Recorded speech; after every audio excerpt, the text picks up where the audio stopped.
Welcome to another conversation off the clock. Hi, I'm Carmina Constantino Torres, and this is Casey After Hours.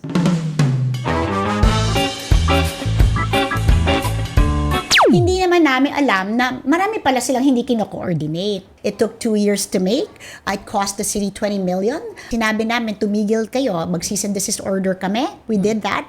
We wrote countless letters of opposition, but they still continued to build. Why don't they coordinate when coordination makes so much sense? No? Wala nang iba, wala akong ituturo.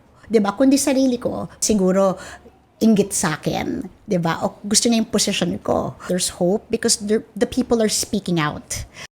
Recently, flood control projects have been dominating news cycles. Also recently, the flood of allegations of corruption linked to these infra projects. Katulad ng amoy ng basurang dala ng baha, umaalingasaw din ang mga anomalyang nakakabit sa mga proyektong ito. From substandard and non-existent projects to so-called public servants using their power given by the people for personal gain. Nakakadismaya, nakakagalit. In Quezon City, for example, only 2 out of 254 flood control projects of the DPWH were given the go signal by the local government. The rest, incomplete, disapproved. Yung iba, kulang ng kinakailangang certificates of coordination. Pero ipinagpatuloy pa rin nila. Billions of taxpayers' money turned into play money. How did we get here? And where do we go from here? Isa-isa na pong nagsasalita ang mga mayor. Kasama na ang susunod nating makakausap. Kwentuhang bayan muna tayo, kasama ang alkalde ng lungsod ng Quezon, Joy Belmonte.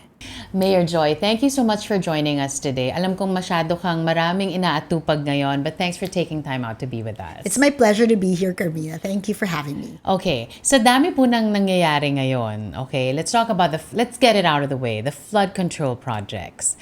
Nagkakaroon pa ba kayo ng panahon na atupagin kung ano ang dapat gawin nyo bilang mayor, given that, there's a lot of questions from your constituents wanting to know the truth about these projects? Yeah, well, it's part of our policy really to be very transparent with the people.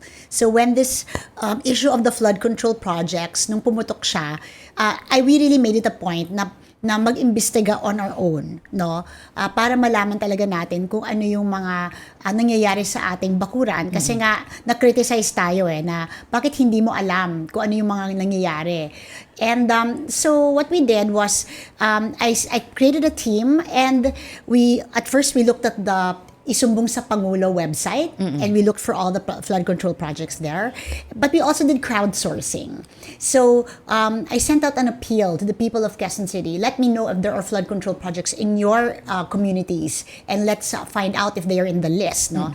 And then we were able to find, together with that and the DPWH website and also barangay reports, an additional 131 projects pa. So we found 254 flood control projects in our city, and now the engineering department is going around looking for all of them, and that's how we've come up with all kinds of conclusions, or at least not yet conclusions but observations, which we're gonna go to later on. But first, yung sinabi niyo po kanina, na-criticize po kayo, bakit hindi niyo alam? Posible ba talaga yon? Ng isang mayor ng lungsod ay hindi alam lahat ng mga proyektong nangyayari sa sarili niyang bakuran? Yes, posible. Kaya yan ang dahilan kung bakit nag-pass nga kami ng ordinansa noong 2020. No? And it is actually based on a provision already in the local government code na kailangan talaga ng coordination ng national sa local.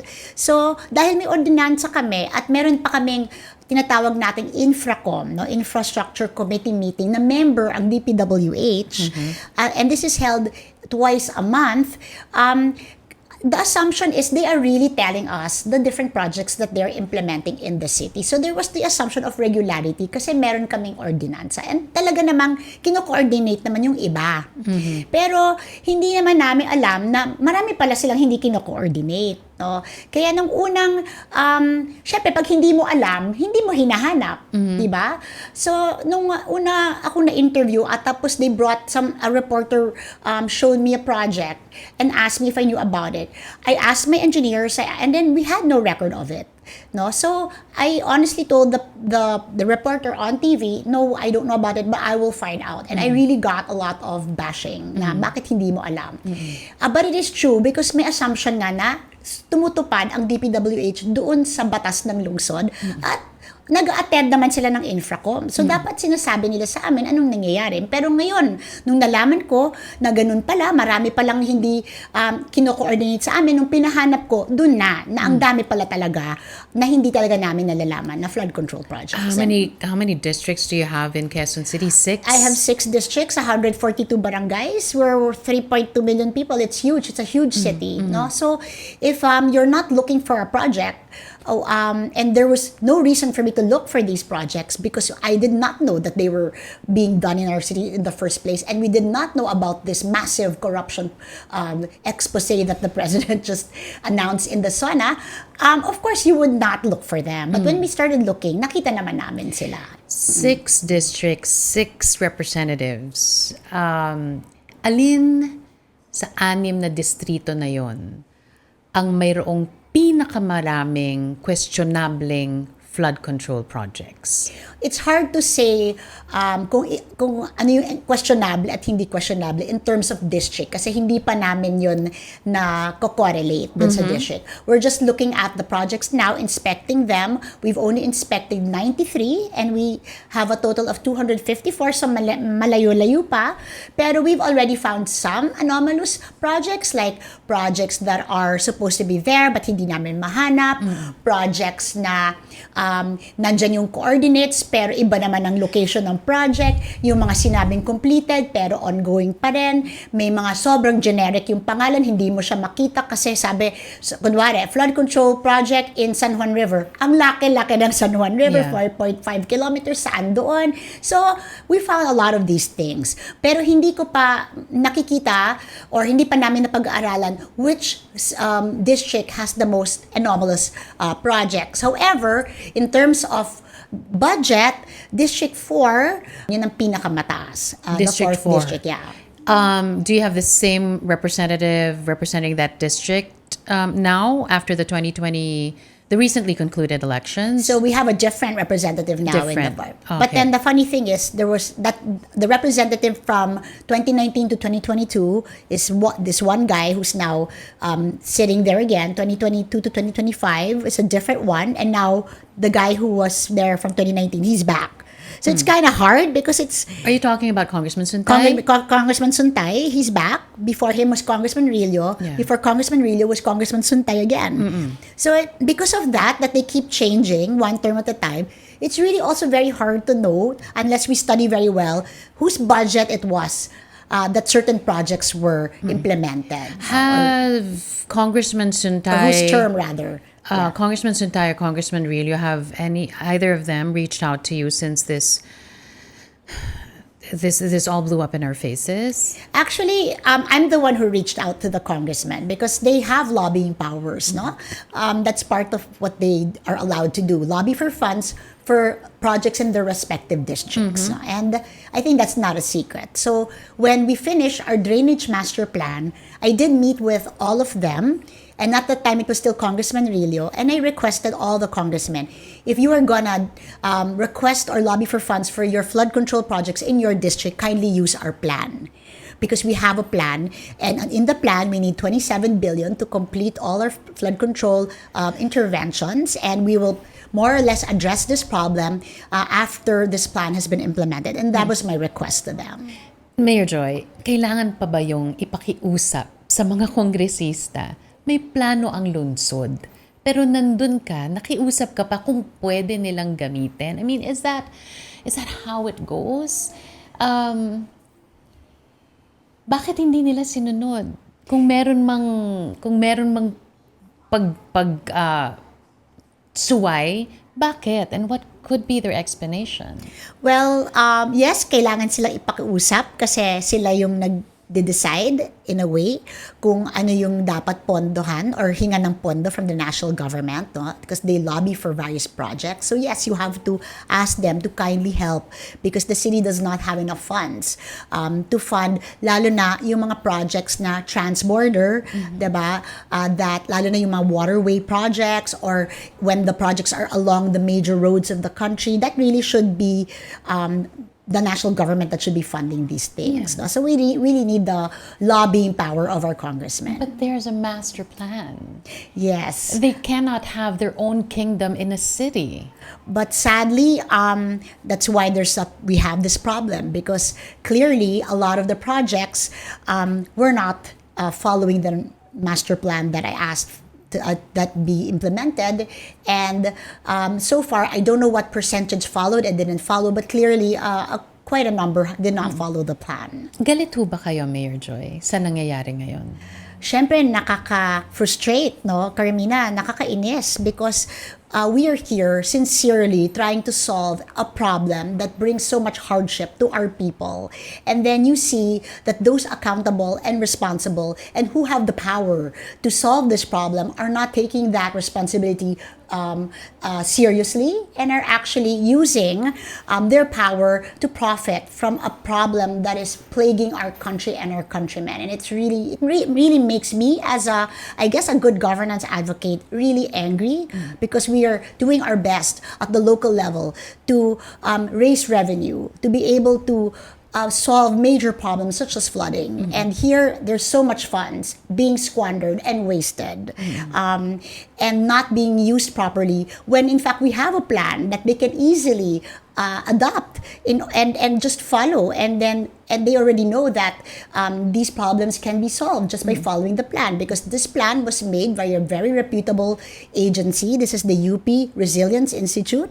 It took 2 years to make. It cost the city 20 million to produce because they had to hire a lot of scientists and experts, and I think that's a very reasonable amount to pay when I've heard rumors that national government are budgeting as much as 2.5 billion for flood control program. I mean, plans, plans. No, so yes, it is very frustrating, and it does make me very angry.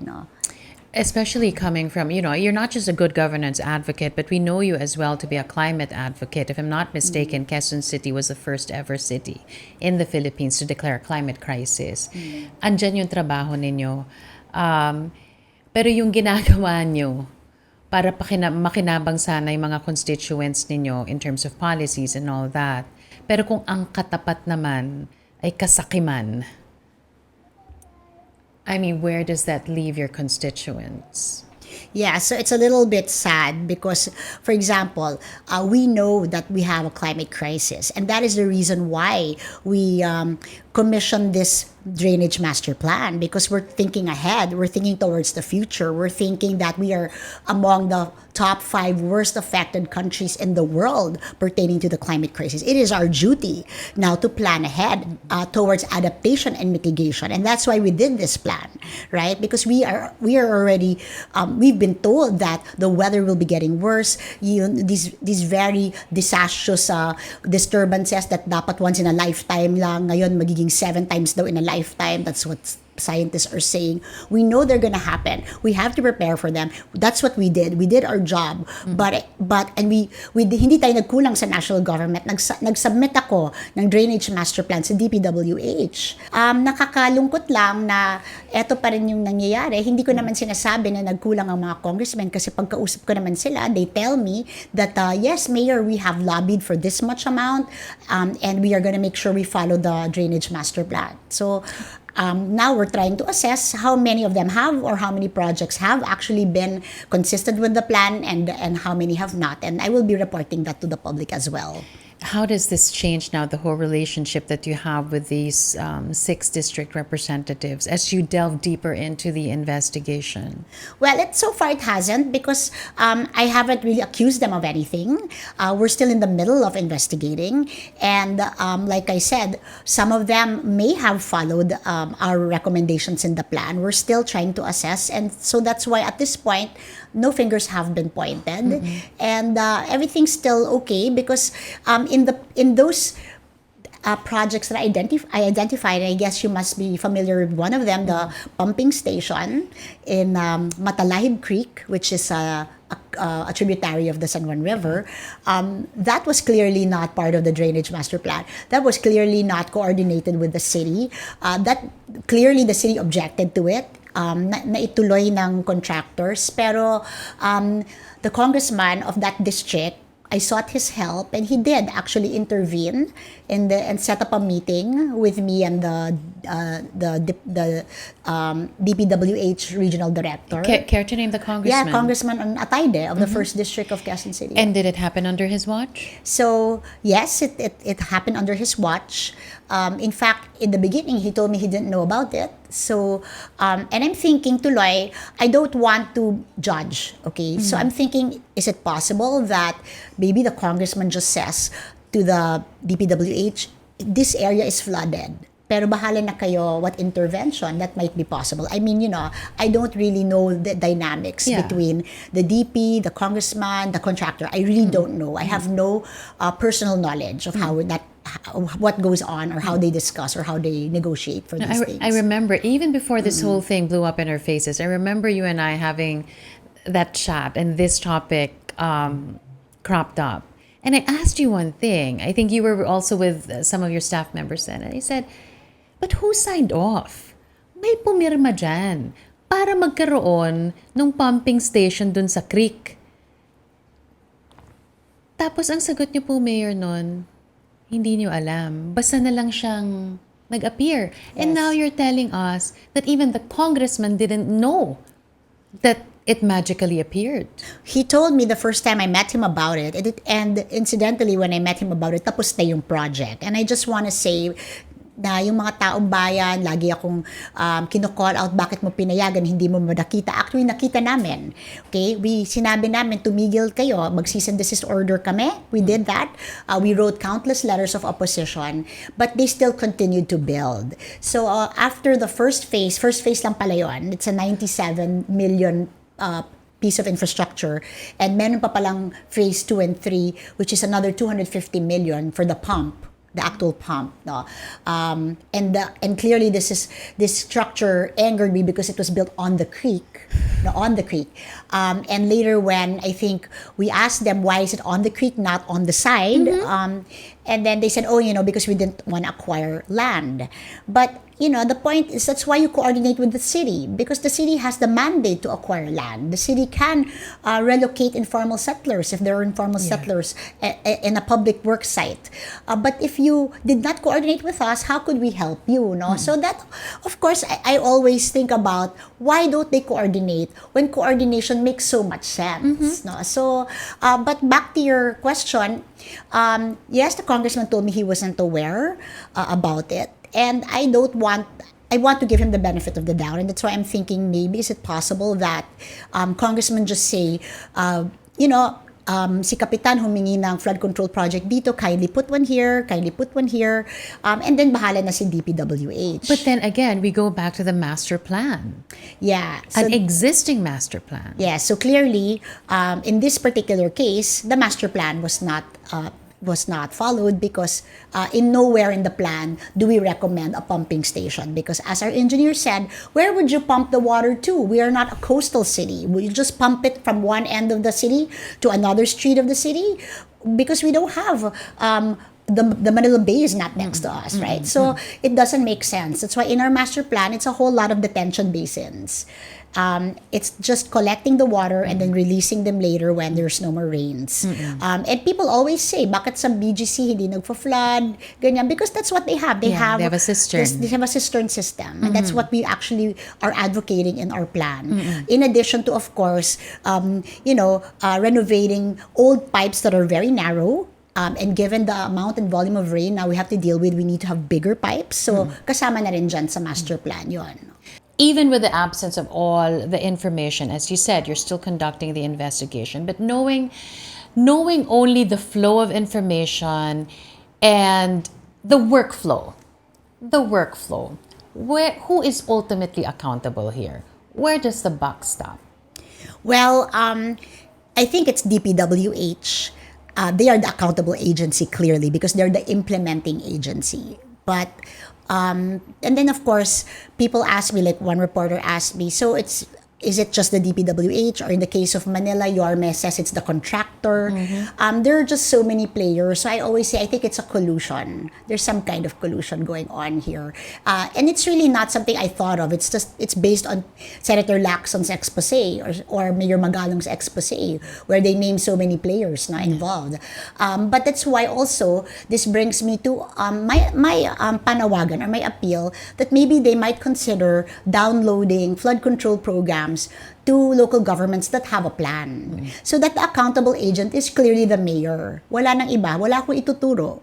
'Di ba? Kundi sarili ko, kung sa akin dinownload yung pondo at meron naman kaming plano.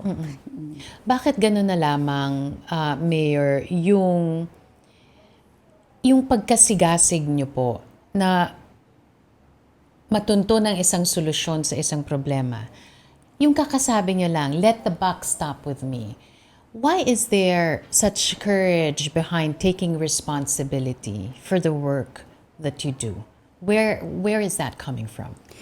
I guess because I have nothing to hide. I came into this job with no other agenda except to just improve the lives of the people of this city, the city where I was born and grew up in, and a city that my father and mother served. No, my mother as a journalist, and my father as the mayor, and he was also a congressman for 18 years here. So napamahal naman ako dito sa city na ito, and I was raised na yung mindset ko is really, in fact, galing sa nanay ko ito na pag public servant ka, mas nauna pa nga yung bayan kaysa sa pamilya. No, and ganun ako mag-isip, bayan muna bago pamilya, kasi hindi naman lahat ng tao nabibigyan ng pagkakataon maglingkod sa kapasidad na ito.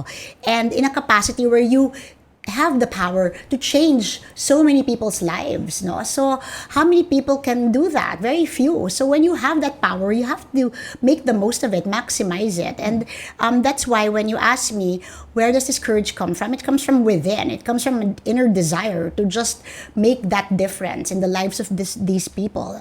And when I finish my term, basta may napagandang buhay, tumaas yung antas ng ekonomiya namin, happy na ako. That's the reward, no, of my service. I listen to you and I look at you, and it's a far cry from what is being said and what is being shown by the so-called Nepo babies that I'm sure you've seen on your social media pages as well. Bakit hindi ho kayo lumaking ganon? Yung iba sa kanila, hindi pa nga naninilbihan sa bayan. Nauna pa nga nilang lustayin ang pera na galing sa kaban ng bayan bago pa sila magsilbi sa bayan kung dadating man doon.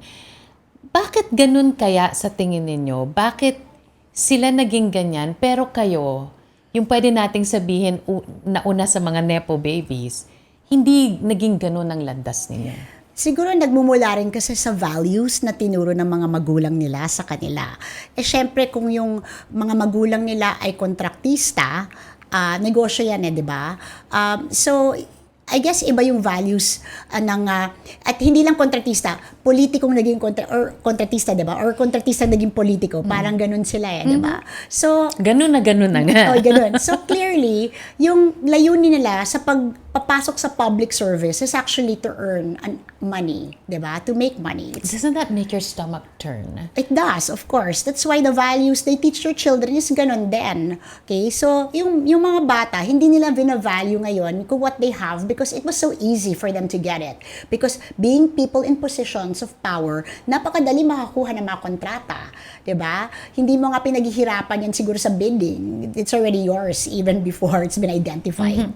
No? So, kaya tingin ko, it's so easy to make that money compared to other contractors. I'm not saying all contractors are the same. Yeah. Some contractors work so hard to be able to even just get a contract and do their job well so that they can get better contracts. No? But others, it's so simple. And that's why, kung ang isang bagay hindi pinaghirapan, tingin ko napakadaling gastusin yung pera na nanggagaling doon. And I think that's why these kids, they were not raised in an environment wherein you value hard work, you value honesty, you value simplicity. because it's even in the Constitution that public servants have to live modest and simple lives. So clearly, this did not get internalized into these public servants turned kontratista. At ganun din, hindi na ituro sa mga bata. No?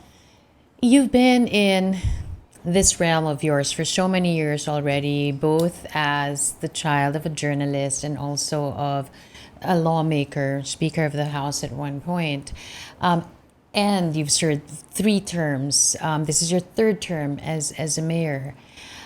Tama bang isipin, ito observation ko lang from the outside looking in, tama bang isipin na kahaman na ngayon yung mga politiko? Dati may konting hiya pa eh. Pero ngayon parang tahasan na lang yung paggamit ng kapangyarihan para sa personal na hangarin, sa personal na kaiyayaaman ikakasagana. Is that the same observation you have? I don't know that I would say it's different now compared to before. I think before was also like that. I think there's always been politicians like that. That's why nga nandun yung term na traditional politician. Pero parang ngayon, ang dami na nila. Kasi dumami naman kasi yung politiko. Dati konti lang naman yung nakaupo sa kongreso. Dumami naman din naman sila. Tsaka, pero may pinagmulan yung salitang trapo eh.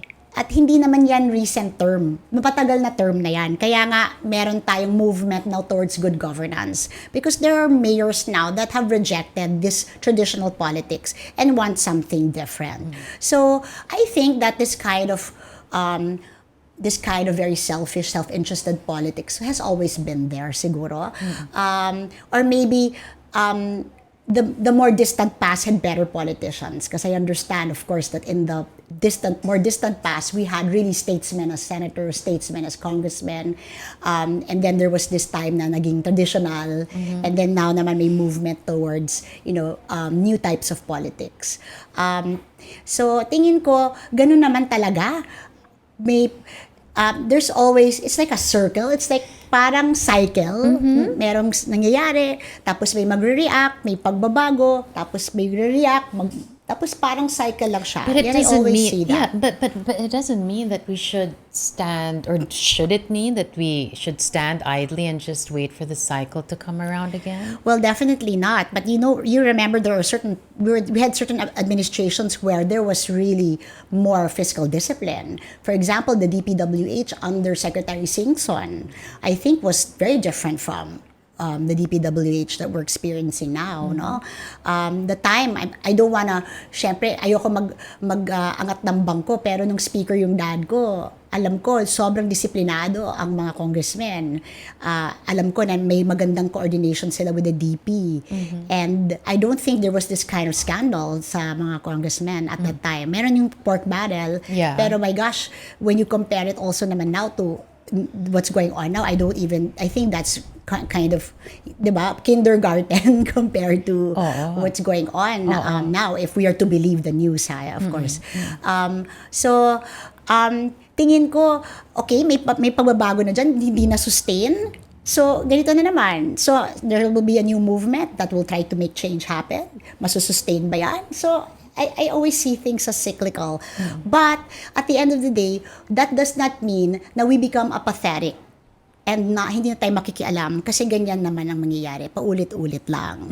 I think that whenever you're there and you have the chance to be an actor for change, you try to make that change happen. And if you can are in a position to sustain that change, you try to do your best to sustain that change. I was just struck by what you said a while ago. Nung speaker yung dad ko, how much does that weigh into your political career? How much of that is what you are? And how much of that really fuels you to become different, to sort of come into your own and not be known as just the daughter of this former speaker, Sonny Belmonte? Yeah, we're very, very different, no? But the thing that I learned from my father is that your reputation is very important, no? So the name, you must protect it by doing good. You have to leave, that's your legacy to your children and your grandchildren and the rest of the family that you will be leaving behind, that you left them with something good, and that is a last name, you know. And so while we are different in the way we conduct our politics, in our views even, but we have that integrity. I believe that he has it. My mother had it. I have it. This integrity that I think is the most important thing about my being a public servant. This integrity in the midst of the controversy, Mayor Joy, what gives you hope? What gives you hope that people will be held accountable? Well, you know, Carmina, I think that there's hope because the people are speaking out. There are more people that are empowered now. So, natutuwa ka ba na hindi ka lang mag-isa na nagagalit, na maraming nagagalit ngayon sa nangyayari? Tingin ko okay na maraming nagagalit because the worst for me problem is apathy. Apathy is you know something's wrong but you just don't do anything about it because you've lost hope. So the fact that you even bother to speak out means that you think that your voice matters, and so that maybe through your voice and the voices of the thousands of others that are upset and aggrieved and angered by this situation, there can be some kind of change, you know. And a lot of the anger sometimes is also directed at me as a public servant. I am not exempt from that, no, and I welcome that, no, because syempre pag lingkod bayan ka, talagang pinapayagan mo yung sarili mong mapuna, makriticize, siguro mapagalitan, makatanggap ng reklamo. That's okay, you know, but the fact that people are speaking out is a good thing. Kung may batikos man laban sa inyo, Mayor, you have never said that it was politically motivated. Inaharap mo yung problema kung may batikos man as it is, pero never mo siyang sinasabing, gawa-gawa lang yan ng kabila, or that's only politically motivated. Why is that so? Yeah, I take every comment seriously because it's a chance for me to self-reflect. I am not a perfect public servant, and I think the greatest for me, I think the greatest trait of a public servant is humility. So humility allows you now to always look into yourself and say, saan ako nagkulang? Bakit ako binatikos? Baka naman may pagkakamali ako. How can I improve? So maganda yung mindset na ganun because your mindset is always geared towards self-improvement. Unlike those that have too much pride and they think na dahil binatikos ako, siguro inggit sa akin, 'di ba? O gusto niya yung position ko. O kalaban ko sa politika, 'di ba? Hindi maganda yung mindset na yan. Hindi ka ever magiging self-reflective, introspective, at hindi ka magbabago for the better. You cannot be your best self if you in the beginning already think I am the perfect public servant and nobody has a right to criticize me. You're running against time here, Mayor Joy, because this controversy blew up in your last term. You're gonna get termed out after this. Wala na, hindi ba? And the fact that this blew up then, is there sort of pressure for you now to sort of get to the bottom of this, resolve it as quickly as possible, because the thought of this defining your last term, how does that make you feel? Well, there are many things that happened during my time in office that we did not expect, like the pandemic, and then now this. But this is all part of governance. You're supposed to be prepared for anything, and everything is supposed to define your governance. So how you handle every crisis is a definition of the kind of leader that you are. No, so it's not just in the good times. Then nagpagawa ka ng covered court or whatever, hindi naman covered court, pero sports complex or nagpagawa ka ng convention center, yun na yung leadership mo. Hindi. You're also being looked at by the way you handled major crises that affected the lives of so many people. And this is, I would say, this is the crisis of this third term. No? I think the second, medyo na wala masyado. Medyo kapagpahinga tayo. But the first term was major crisis. Was one of the most difficult times of my life as a public servant. So this one, it's not even as bad as for me as the pandemic.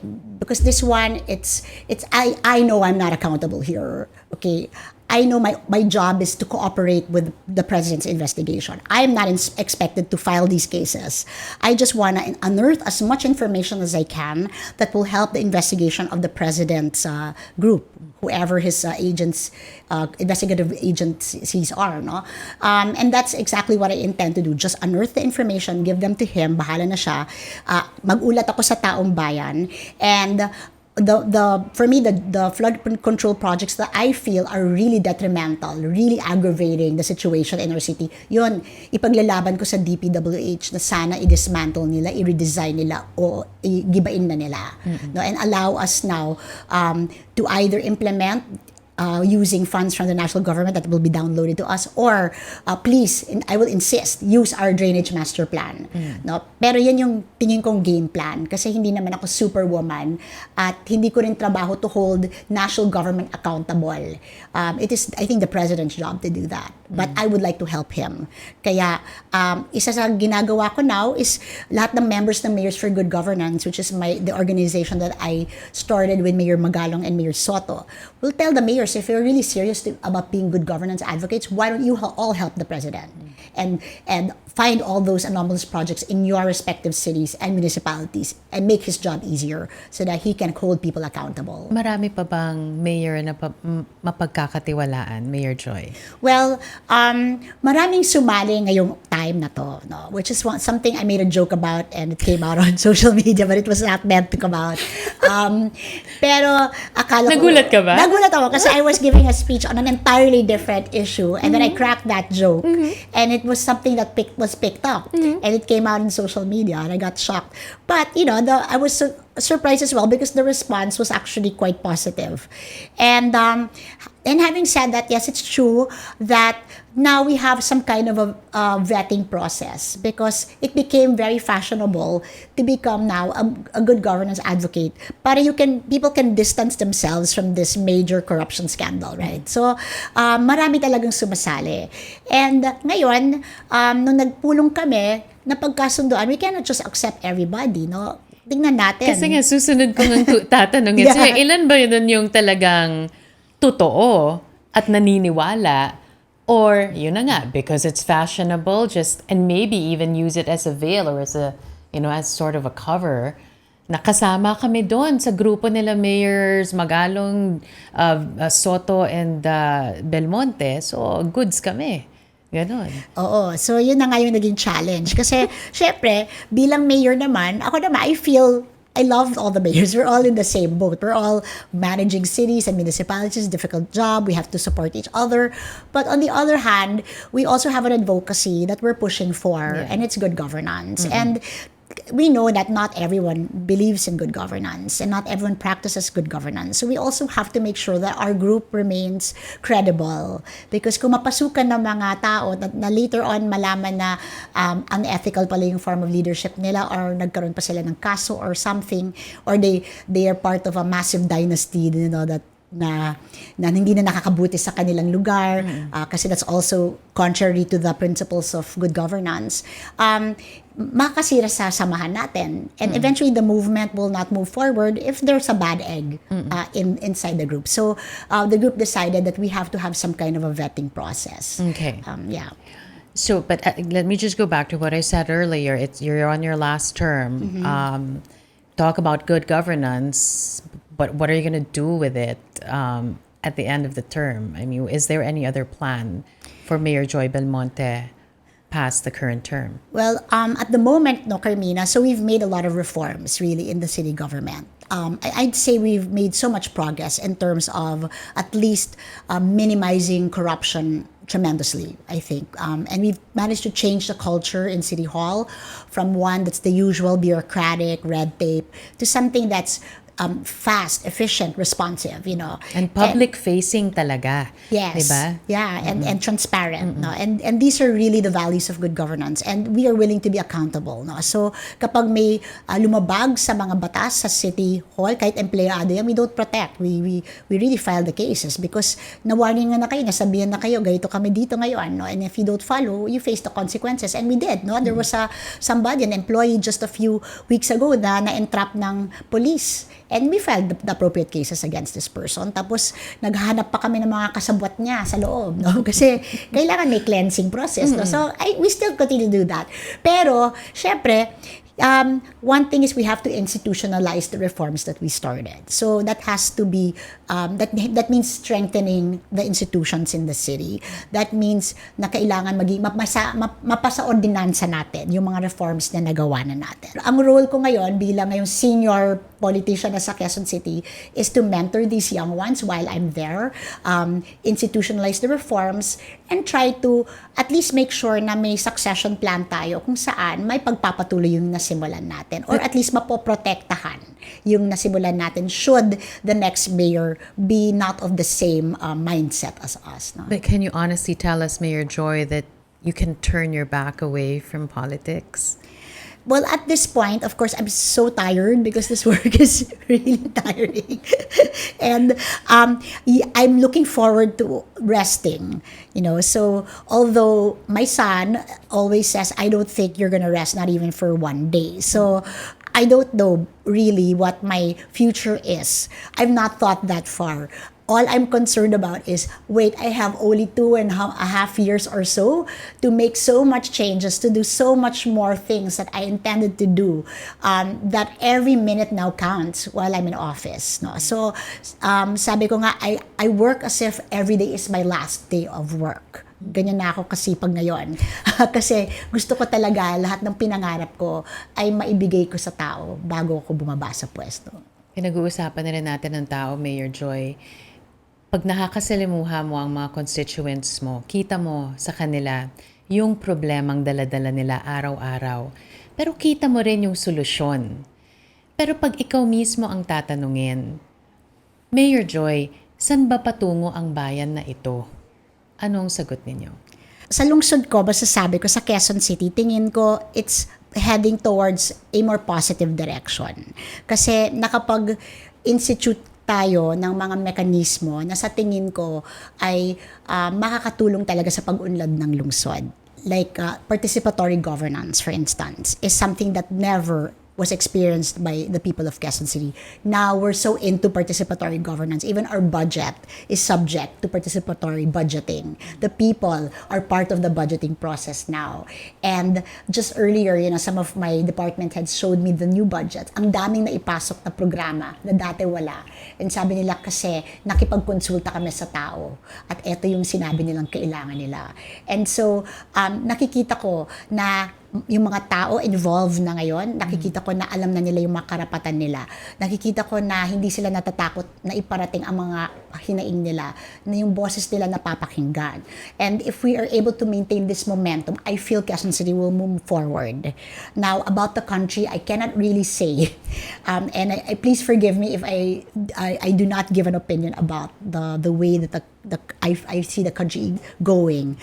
But I've been so immersed in my city, too much and that's my job. Quezon City talaga is very local. So my views are really very parochial, very local. But for me, as long as the city can do that, then it can be a leader, it can be a pioneer, it can be the city where most other cities who want change can benchmark. So I always tell myself, you don't have to be a national government public servant to make change happen for your country. You can be the best city and you can invite all the cities to benchmark with you, and you can be very open in terms of teaching them the technologies that have worked for you, the strategies that have worked for you, and you will make change happen beyond your borders. And I think that's enough. I'm not thinking about the country muna, but if change happening little by little, one city at a time at the local level. Because they say that I guess the future is really local, and the future is in the cities now.